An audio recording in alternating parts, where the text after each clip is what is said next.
अस्सलामुअलैकुम मेरे प्यारे दोस्तों, कैसे हैं आप सभी लोग। मैं आपका भरपूर स्वागत करती हूँ स्टडी धावक में। और आज से हमारी शुरू होने वाली है हिस्ट्री की क्लासेस, इतिहास की क्लासेस। देखो, आपको हिस्ट्री पढ़नी तो अपने एग्जाम के लिए है, क्योंकि आपको किसी कोई भी यहाँ पर अगर क्लास में है अभी प्रेजेंट, तो वो सीधी सी बात है, अपना कोई ना कोई एग्जाम का सपना लेकर बैठा है। कोई ना कोई नौकरी को क्रैक करने के लिए वहां कोई ना कोई नौकरी को वो क्रैक करना चाहता है। लेकिन जो ये हिस्ट्री है ना, हिस्ट्री को सिर्फ और सिर्फ आपको इस बेसिस पर नहीं पढ़ना है कि आपको अपना एग्जाम निकलना। हिस्ट्री को आप बिल्कुल खुले मन से पढ़िए, ऐसा सोच करके सिर्फ मुझे इस एग्जाम के लिए ही नहीं पढ़ना है, बल्कि आगे जाकर इतिहास पढ़ के मैं कुछ ना कुछ मतलब आपकी थिंकिंग कैपेसिटी बढ़ सके। क्योंकि जो ये हिस्ट्री है ना, हिस्ट्री बहुत से लोगों को बहुत टफ लगती होगी, पसंद भी नहीं आती होगी। लोग कहते हैं कि history is a mystery, but history is not a mystery. History बहुत अच्छा सब्जेक्ट है, बहुत अच्छा विषय है। आपको अच्छा लगने लगेगा, बस आप इसको ना इस माइंडसेट के साथ मत पढ़िए कि हिस्ट्री हमें याद करनी है, हमें सन याद करने हैं। सन याद करने की बिल्कुल जरूरत नहीं पड़ेगी। मैं आपको बहुत अच्छे तरीके से पढ़ाऊंगी, आपको सन की कोई भी तरीके की प्रॉब्लम नहीं होगी। बस आपको एक हेल्प मेरी करनी है, वो ये करनी कि जब आप इतिहास पढ़ने मेरे सामने बैठो, एक कॉपी एक पेन अपने साथ हमेशा रखिएगा और पहले सुनिएगा। क्योंकि हिस्ट्री जितना आप सुनोगे, जितना आप उसे समझोगे और जितना आप उसके बारे में इमेजिनेशन कर पाओगे, उतना इजीली आपको दिमाग में आएगा। देखो, इतिहास तो मैं आपके सामने लाके रख नहीं सकती हूँ। मैं जोधा अकबर को तो आपके सामने लाके नहीं रख सकती हूँ कि देखो ये जोधा है, ये अकबर है और ये ऐसे आदि मानव है, ये ऐसे चलता था। आपको इमेजिनेशन करना पड़ेगा, थोड़ा सोचिएगा, अच्छा उस टाइम पे ऐसा होता था, अच्छा ऐसा, मतलब रिलेट कीजिएगा, ठीक है। तो हिस्ट्री को ना आप एक स्टोरी की तरह या समझेंगे। मैं आपको बिल्कुल स्टोरी की तरह ही समझाऊंगी। तो इसमें जो सन है ना, बहुत इजी तरीके से आपको याद हो जाएंगे। सन याद करने का टेंशन छोड़ दीजिए, हिस्ट्री में राजाओं के नाम याद करने के टेंशन छोड़ दीजिए, जगहों के नाम याद करने के टेंशन छोड़ दीजिए। फिलहाल आपको जो पढ़ाया जाएगा बस आपको समझना है। समझने में कंसंट्रेट कीजिएगा। समझने के बाद जो नोट्स आपके दिमाग में बैठे हैं वो नोट्स आप लिख लीजिएगा। ये नहीं कि जैसा मैं लिखा रही हूँ बिल्कुल डिट्टो रट्टा मारने के लिए लिख लिया। जैसा आपको समझ आ रहा है, जैसा मैं आपको पढ़ा रही हूँ, पढ़ने के बाद जो आपके दिमाग में समझ आया वैसे नोट्स बनाइएगा। नोट्स बनाने का सबसे अच्छा तरीका ये होता है, कोई भी ब्लैंक पेज लीजिएगा। जो A4 साइज का ब्लैंक पेज आता है ना, व्हाइट ब्लैंक पेज, उसमें बनाइएगा। उसमें जो है लिखने की अच्छी हैबिट होती है। इससे क्या होता है ना, क्योंकि अगर आपको मेंस देना है तो मेंस में आपको ब्लैंक पेज दिए जाएंगे। वो जो रूल वाले पेज है अब वो नहीं चलते हैं। आप बड़े हैं तो आप लोगों के लिए रूल वाले पेज नहीं चलते हैं। तो ये ब्लैंक पेज बनाइएगा। और ऐसे या तो आप वो कॉपी ले लीजिए, या फिर बेहतर ये होगा कि आप A4 साइज के कुछ पेजेस का बंडल ले लीजिए। उसमें अपने नोट्स बनाइए। कभी क्या होता है ना, बाई चांस इसमें आपने कुछ लिखा, दूसरे पन्ने में आपने कुछ और लिख दिया, लेकिन तीसरे पन्ने में आपने जो लिखा था वो इस वाले से रिलेट था। तो देखो, अगर आपके पास अलग अलग पेज होंगे ना, तो आप क्या करोगे, इस वाले पन्ने को बगल में ले आओगे, इसको तीसरे वाले में डाल दोगे। लेकिन अगर आपने कोई कॉपी बनाई है, तो पहले में लिखा, फिर दूसरे में लिखा, फिर तीसरे में जाकर आपको पढ़ना पड़ेगा। फिर कभी कभी आप भूल जाओगे, फिर आपने दूसरा पढ़ा तो तब तक आप पहला भूल गए, फिर तीसरा पढ़ रहे हो, कहोगे अरे ये तो पहले वाले से रिलेट था। तो इससे क्या होता है ना, आप ये वाला पेज इसके साथ मिक्स कर सकते हो। फिर कभी जैसे मैंने किसी टॉपिक के बारे में पढ़ाया, तो उसके बारे में आपने करंट अफेयर में कोई न्यूज सुन ली, तो वहीं पर कोई एक और पन्ने में उसके बारे में लिख लिया करंट अफेयर्स के, वो उसी के साथ अटैच कर दिया। तो इससे फायदा होता है। और तीसरा, एक किनारे में थोड़ी सी जगह हमेशा छोड़ना, ताकि जैसे अगर आपने उस टॉपिक के बारे में कुछ नया सुना, तो आप उसे यहाँ पर लिख सकते हो। क्योंकि देखो, अगर जब आप यहाँ पे लिखोगे तो पूरा भर चुका है, तो यहाँ पर को लिख दोगे, कभी कभी यहाँ लिखोगे, कभी यहाँ लिखोगे, तो घिचमिच लगता है पूरा। मेरा वैसे एकदम बिल्कुल खराब सा, पढ़ने का भी मन नहीं करता। फिर आप पढ़ना आपको ऐसे चाहिए था, फिर आप कैसे पढ़ते हो, ये वाला पढ़ा, ये पढ़ा, ये पढ़ा, फिर ये वाला पढ़ा, फिर ये पढ़ा, फिर ये पढ़ा, फिर ये पढ़ा, फिर ये पढ़ा। मतलब कुछ भी पढ़ते जा रहे हो। एक फ्लो होना चाहिए, बिल्कुल फ्लो में जो पढ़ाई होती है ना, उससे दिमाग एकदम खुला रहता है। तो नोट्स इस तरीके से बनाइएगा, पहले समझिएगा और अपने शब्दों में नोट्स बनाना। नोट्स के लिए इधर उधर भागने की जरूरत नहीं है। जो नोट्स आप खुद से बना सकते हो ना, वो आपके लिए गोल्डन नोट्स है। जो आप दूसरों से लोगे ना, वो तो बस दूसरे के दिमाग से निकली हुई चीज है, जो आपके दिमाग में पहुंची नहीं है। एक बात बताओ, जो चीज दूसरे के दिमाग की, वो आपके दिमाग कैसे समझेगा। जो चीज आपके दिमाग ने समझी है, जो उसी चीज को अगर आपने कॉपी में उतारा है, तो आप उसे अच्छे से रिलेट कर पाओगे। जब रिवीजन करोगे आपको मजा आएगा। लेकिन अगर किसी और ने वो चीज लिखी है, वो उसने तो अपने अकॉर्डिंग लिखी है, अब आप उसके अकॉर्डिंग पढ़ रहे हो, तो आप कैसे पास होगे। पास तो वही होगा, आप उसके अकॉर्डिंग पढ़ रहे हो ना। जब आप अपने अकॉर्डिंग पढ़ोगे, अपना दिमाग लगा के पढ़ोगे, तो तब आप जाके पास होगे। तो दूसरों के नोट्स के पीछे मत लगो, अपने नोट्स प्रिपेयर करो। अच्छे बने बुरे बने वो आपके नोट्स है, आपको पढ़ना है, किसी और को आपको देना नहीं है, या फिर उस नोट्स से आपको ऑस्कर अवार्ड देने वाले नहीं है कोई, है ना। तो चलिए बिना देरी करते हुए शुरू करते हैं, इतिहास की सच्चाई को जानते हैं। तो चलिए शुरू करें इतिहास की सच्चाई स्टडी धावक के साथ। तो आपने इतिहास या फिर हिस्ट्री शब्द तो सुना ही होगा, इतिहास या हिस्ट्री।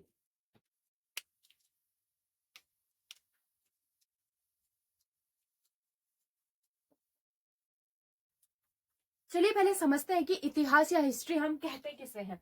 इतिहास दो शब्दों से मिलकर बनता है, एक होता है इति और प्लस हास। इति धन हास से मिलकर बनता है हमारा इतिहास। इतिहास का मतलब होता है पुराना या प्राचीन, हास का मतलब होता है अध्ययन, अध्ययन यानी कि पुरानी चीजों का या प्राचीन चीजों का जो अध्ययन कहलाता है उसे हम लोग इतिहास कहते हैं। उस यानी कि हम इतिहास या हिस्ट्री में किस चीज को देखते हैं, जो भी प्राचीन काल में बीत चुका है उसे हम इतिहास कहते हैं। अच्छा, सबसे पहले एक छोटा सा सवाल मैं आपसे करती हूँ, क्या इतिहास, हम किसको इतिहास कहेंगे, यानी कि बीते हुए चीज को हम इतिहास कहते हैं या फिर बीता हुआ कल। एक छोटे से अगर हम एक और परिभाषा लें तो बीते हुए कल का अध्ययन हमारा इतिहास कहलाता है। यानी कि अगर अभी से एक मिनट पहले, क्योंकि जो आज की तारीख में, आज के दिन में जो एक मिनट अभी मेरी लाइफ में आया है, क्या वो ही लाइफ में दोबारा वापस आएगा 2024 की इसी डेट इसी दिन? नहीं आ पाएगा ना। तो यानी कि वो चीज अब गुजर चुकी है, अब वो एक मिनट नहीं आएगा। बाय चांस उस एक मिनट में मैंने ऑस्कर अवार्ड जीत लिया, तो क्या वो एक मिनट का इंपॉर्टेंस मेरी लाइफ में दोबारा आ सकता है? नहीं ना, क्योंकि जो उस पर्टिकुलर टाइम में मैंने वो ऑस्कर अवार्ड जीता था वो जो है मेरी लाइफ के लिए एक इतिहास बन चुका है। ठीक है, अब हम उसे याद करेंगे, उसके बारे में पढ़ेंगे। तो एक सवाल है मेरा आपसे कि हम बीते हुए कल का अध्ययन करते हैं, यानी कि बीती हुई किसी भी चीज का अध्ययन करते हैं, उसे हम इतिहास कहते हैं। तो क्या हमारी हर एक चीज इतिहास है? कल मैंने खाना खाया, कल मैं घूमने गई, तो क्या ये सब कुछ मेरा इतिहास हो जाएगा? ये मेरे लिए इतिहास है। पर क्या हम इसे इतिहास सब्जेक्ट में पढ़ते हैं? हम कहते तो है इतिहास का मतलब है पुरानी चीजों का अध्ययन या पुरानी चीजों के बारे में जानना। तो जैसे कि कल कल आप लोग स्कूल गए होंगे या फिर कल आप लोगों ने कुछ नया पढ़ा होगा, कुछ नए नोट्स बनाए होंगे, तो क्या वो इतिहास में दर्ज होगा? नहीं ना। इतिहास में सिर्फ वो ही चीजें दर्ज होती है जिसका कुछ ना कुछ हमारे सोसाइटी में, हमारे देश में, हमारे मानव इतिहास में कुछ ना कुछ इंपॉर्टेंस रहा हो, जिसने कुछ ना कुछ नई चीज का जिसने कुछ ना कुछ नई चीज बनाई हो, कुछ ऐसी चीज की हो जिसका इफेक्ट हमारे वर्तमान समय में पड़ता हो, जिसके बारे में जानकर हमें हमारी पृथ्वी के बारे में, हमारे देश के बारे में, इंसानों के बारे में पता चल सके, उसे इतिहास कहते हैं। तो इतिहास में हम सब चीजों का अध्ययन नहीं करते हैं, इतिहास में हम सिर्फ उन्हीं चीजों का अध्ययन करते हैं जिसका इंपॉर्टेंस वर्तमान समाज में है या आने वाले समय में इंपॉर्टेंस रहेगा, उसी का हम लोग क्या करेंगे, अध्ययन करेंगे। ठीक है। और दूसरा, इतिहास में हम हर एक चीज का अध्ययन नहीं भी कर सकते, क्योंकि इतिहास के बारे में जानने के लिए हमें प्रमाण चाहिए होते हैं। हम किसी भी चीज को लेकर ये नहीं कह सकते कि ये इतिहास बन गया। फॉर एग्जाम्पल, कल मैं कह दूं कि कल मैं अमिताभ बच्चन से मिली, क्या प्रमाण है मेरे पास कि मैं अमिताभ बच्चन से मिली? लेकिन वही मैं आपको अपनी एक पिक्चर दिखा देती हूँ कि देखिए मैं अमिताभ बच्चन से मिली, तो शायद आपको वर्तमान में भरोसा हो जाए। लेकिन देखा जाए ना, अब वर्तमान में उसमें भी भरोसा नहीं कर सकते, क्योंकि एआई टेक्नोलॉजी से हम लोग पिक्चर्स को मर्ज करके भी बना सकते हैं। कोई भी कहेगा ये तो बेवकूफ बनाने वाली चीज है। लेकिन हम एक इतिहास के दृष्टिकोण से देखें तो इतिहास में किसी भी चीज को जानने के लिए हमें प्रमाण चाहिए होते हैं, और ठोस प्रमाण। ऐसे नहीं कि कुछ भी मनगढ़ंत प्रमाण दे दिए। तो ठोस प्रमाण के आधार पर ही हमारा इतिहास बनता है, उसके बारे में जानकारी मिलती है, तब जाके वो किताबों में, अभिलेखों में छपते हैं और हमें पता चलता है उनके बारे में। ठीक है। तो इतिहास में हम क्या करते हैं, पूरा एक ऐसे प्राचीन काल का या फिर कुछ ऐसे बीते हुए काल का अध्ययन करते हैं जिसका वर्तमान समय में और आने वाले समय में इफेक्ट पड़ेगा। जैसे कि फॉर एग्जाम्पल मैं आपको बताती हूँ, मानव के बारे में हम आज भी क्यों जानते हैं, हम आदि मानव के बारे में पढ़ते हैं, क्यों? ताकि हमें पता चल सके कि आदि मानव से जो मानव बना था वो कैसे बना, आखिर कैसे हमारा डेवलपमेंट हुआ। इससे क्या होगा, देखो फॉर एग्जाम्पल मान लिया जाए आदि मानव के बारे में हमें कुछ ऐसा पता चलता है कि उसकी एक ऐसी हड्डी हुआ करती थी हाथ में, जो वर्तमान में मानव के पास नहीं है। पर कुछ मतलब ऐसा हुआ कि कुछ वर्तमान के मानवों में हाथ में वो हड्डी मिली। तो इससे हमें क्या पता चल सकेगा कि उस हड्डी की वजह से क्या इफेक्ट होते थे, क्या प्रॉब्लम्स होती थी।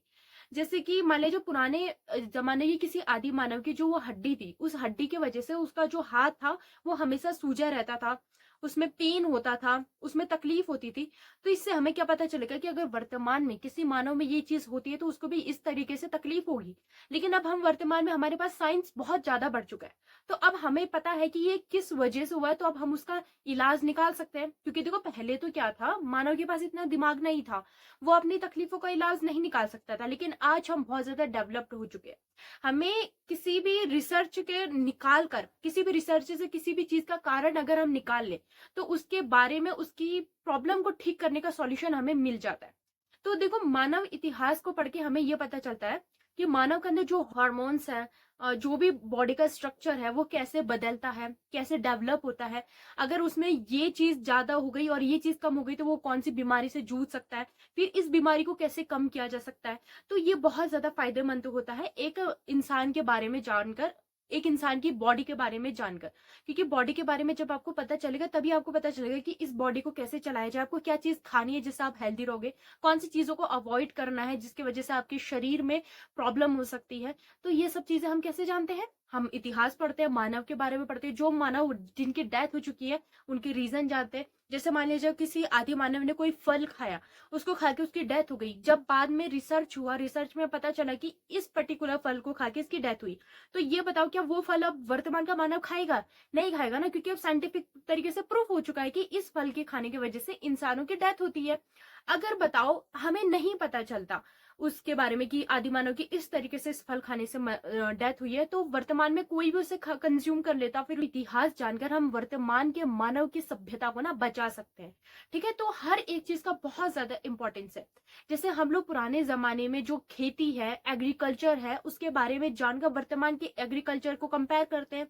जैसे पहले की हम देखते कि पहले क्या, मतलब हम ये देखते कि पहले की खेती इतनी ज्यादा कैसे उर्वर थी, अभी की खेती में क्या प्रॉब्लम है, तब की मिट्टी में क्या अंतर था, अब की मिट्टी में क्या अंतर है, ग्लोबल वार्मिंग कैसे बढ़ रही है, हमारा समाज किस तरीके से खत्म हो रहा है, कि पृथ्वी का निर्माण कैसे हुआ। पृथ्वी के निर्माण के बारे में जानकारी तो हमें पता चला कि प्लेट टेक्टोनिक नाम की भी कोई चीज होती है, कैसे प्लेटें हिलती हैं, कैसे भूकंप आते हैं, और कैसे पृथ्वी का आगे जाके विनाश हो सकता है। अब हम और प्लैनेट्स के बारे में भी जान रहे हैं कि और प्लैनेट्स में क्या क्या संसाधन है जो वहां रहने वालों के लिए, मतलब कल के दिन अगर हम लोग दूसरे प्लेनेट में शिफ्ट होते हैं, बाई चांस कभी पृथ्वी में कोई प्रॉब्लम आए, तो मतलब ये सब कुछ जान पाते हैं जब हम इतिहास जानते हैं। पृथ्वी के बनने का इतिहास जानेंगे तभी तो हमें पता चलेगा कि वर्तमान की पृथ्वी कैसे चली और आगे जाके पृथ्वी का क्या स्ट्रक्चर हो पाएगा। तो ये सब के लिए हम क्या पढ़ते हैं, इतिहास को पढ़ते हैं। यहाँ पर को हम इतिहास 3 तरीके से पढ़ते हैं। सबसे पहले मैं आपको एक चीज लिखाऊंगी, सबसे पहले मैं आपको एक चीज बताती हूँ। ये जो इतिहास है, अब इतना तो आप समझ गए होंगे कि इतिहास का मतलब क्या है, पुराने टाइम का अध्ययन, वो भी ऐसे चीज का जिसका एक प्रमाण हो, जिसकी कुछ ना कुछ वर्तमान में इंपॉर्टेंस हो, उसका इतिहास, उसका अध्ययन। ठीक है, तो अब एक चीज देखिएगा, जो ये इतिहास है, इतिहास, अच्छा सबसे पहले ये लिखिएगा कि इतिहास के जनक किसे कहा जाता है, यानी कि इतिहास के पिता या इतिहास के जनक किसे कहते हैं? किसी को पता है किसे हम इतिहास का जनक या इतिहास के पिता कहते हैं? इतिहास के पिता को, इतिहास के पिता होते हैं हेरोडोटस। हेरोडोटस इतिहास के पिता कहलाते हैं, या इतिहास के जनक, जिन्होंने इतिहास की खोज की, वो कौन है? हेरोडोटस। हेरोडोटस की एक फेमस बुक है हिस्टोरिका, हिस्टोरिका, हिस्टोरिका इनकी बुक है, फेमस बुक। किसकी फेमस बुक है? हेरोडोटस। हेरोडोटस इतिहास के जनक है और इनकी जो फेमस बुक है उसका नाम है हिस्टोरिका। तो ये तो इजी हो जाएगा, हिस्ट्री से निकला हिस्टोरिका। तो हिस्टोरिका किसकी फेमस बुक है? हेरोडोटस की। ठीक है, ठीक है, एक बार आप इसे लिख लीजिए।